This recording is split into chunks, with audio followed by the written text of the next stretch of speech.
Funworld Bowling, wahana bowling pertama dan terbesar di Makassar, kini hadir untuk memanjakan penggemar bowling di kota ini.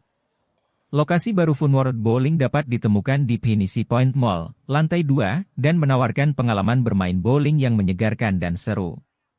Hadir dalam Grand Opening Funworld Bowling, Jumat, 10/1, sejumlah tokoh penting, di antaranya Direktur Utama Funworld, David Sutiono, Founder Pinisi Hospitality Indonesia, Willianto Tanta, Ketua PHRI BPD Sulawesi Selatan, Anggiat Sinaga, General Manager Kawasan Terindra, Pinisi Point Mall, Junaidi Salam, serta sejumlah Board of Director dari Pinisi Hospitality Indonesia.